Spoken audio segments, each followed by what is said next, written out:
Yan, magandang umaga mga kapamars. Dito naman tayo sa ating bukid mga kapamars, dito sa ating abakahan. So, ang i-share ko sa inyo ngayon mga kapamars, kung paano talaga mag-harvest ng abaka mga kapamars.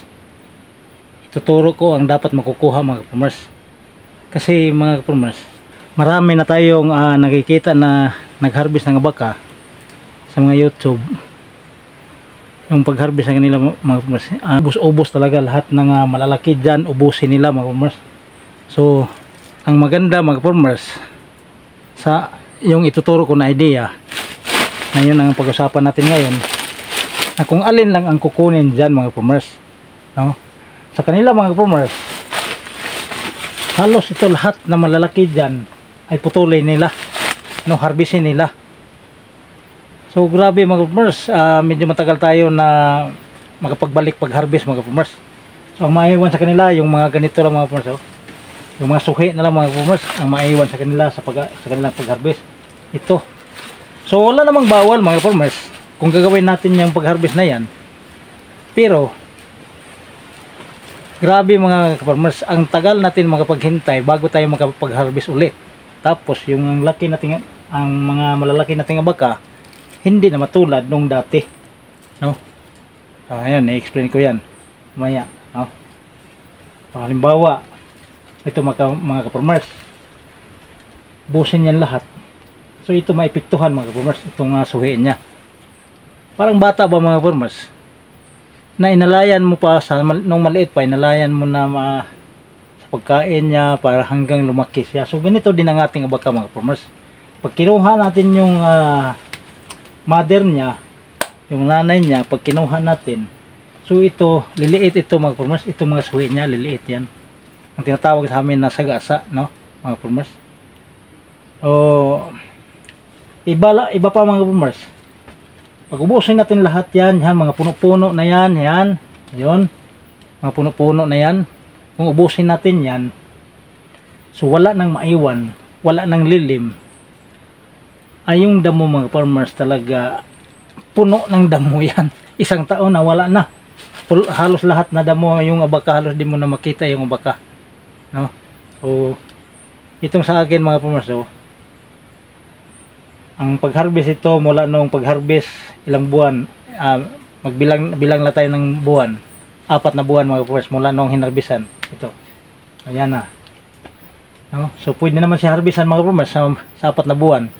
So di ba maganda mga farmers na apanay tayo harvest? Pwede po lamang sana quarterly tayo harvest.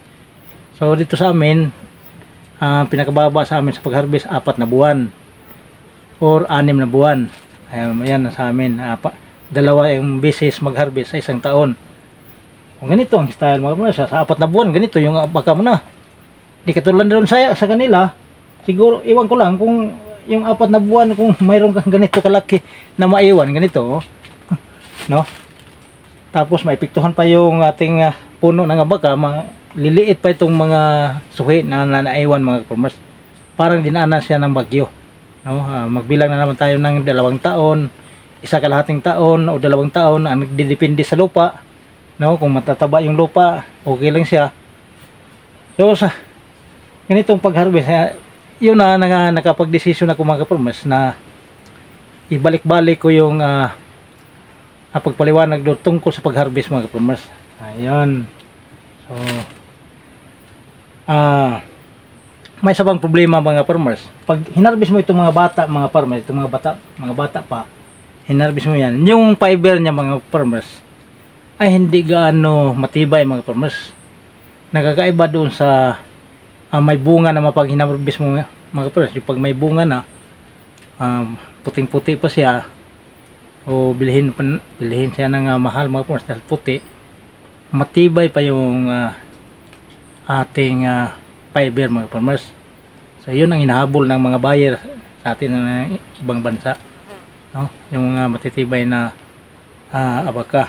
So yun, dito sa amin ng una, nangunguna kami, no? Nawala yung Davao mga farmers, nangunguna na kami dito sa Southern Leyte. So yun ang binalik-balikan ng mga buyer sa ibang bansa, no? Kasi nasabi ko itong ganito na pag-harvest mga ka-farmers. Mula nung maliit pa ako hanggang ngayon 16 ako na dito pa rin ako sa bakahan mga ka-farmers. So sunod mga ka-farmers siguro mag-motivate din ako kung bakit ako nagtatanim ng abaka. So maraming advantage dito sa baka kaysa nyug mga ka-farmers, no? Ang nyug dito kinakain ng baboy damo. Okay, so yun sa sunod na ibang kuha na mga ka-farmers yung ating pag-uusap na yan. Okay, ang sikreto talaga mga ka-farmers, ito ay pinakamadali makapag-harvest tayo ulit mga ka-farmers sa 4 na buwan. So ang kukunin natin dyan mga ka-farmers ay yung pinakamatanda, no? Halimbawa ito, marami sila halos pares-parehas sila, no? Tingnan mo kumas, halos magkapatid dyan sila, no? Pero matansa mo man mga ka-farmers yung pinakamatanda, no? So itong isa talaga, ito yung pinakamatanda, itong puno na ito mga ka-farmers. Ito yung pinakamatanda, diba yan, wala pang bunga.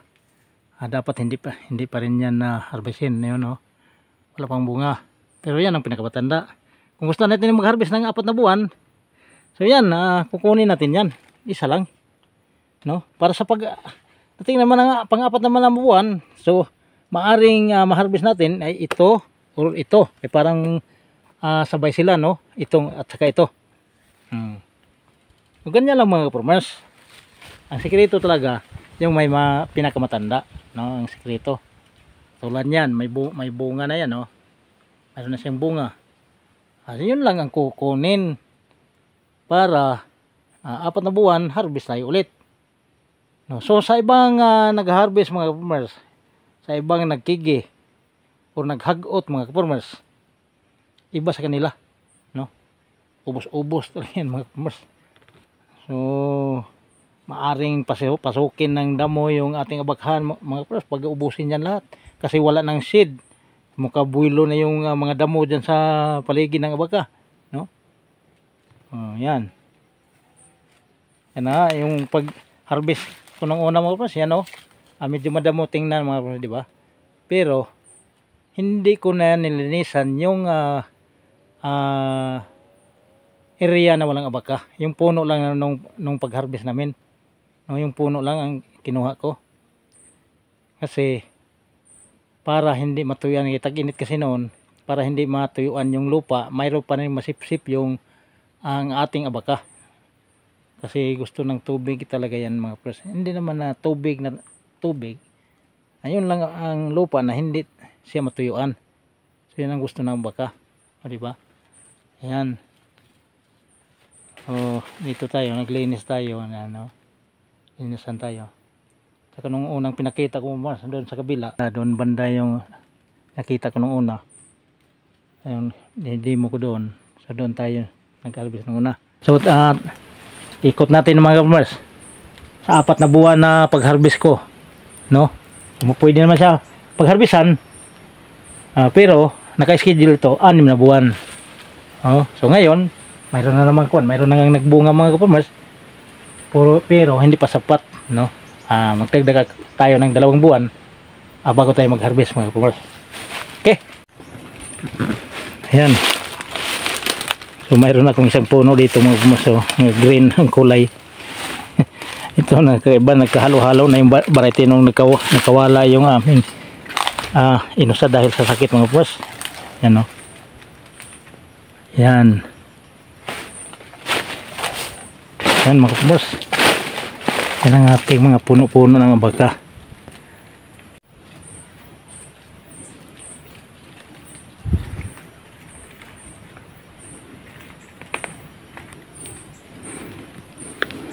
Okay.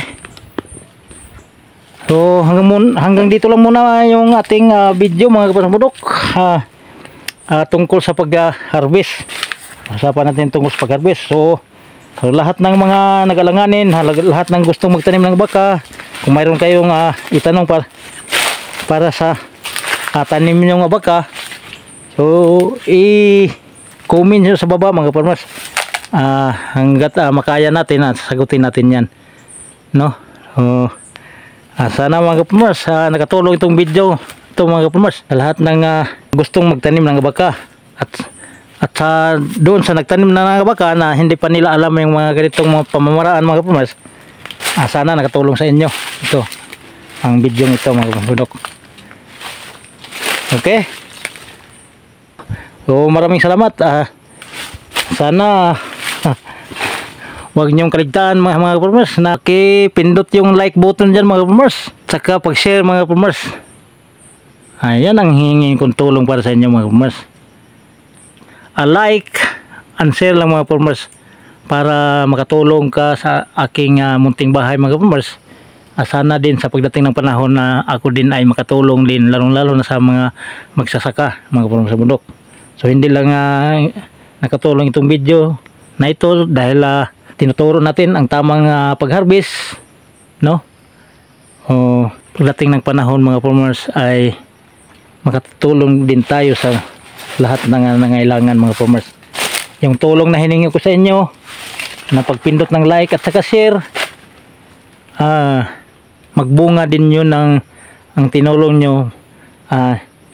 Darating din ang panahon na mayroon din tayong maitutulong doon sa nangailangan mga bundok. Okay. So maraming salamat mga bundok.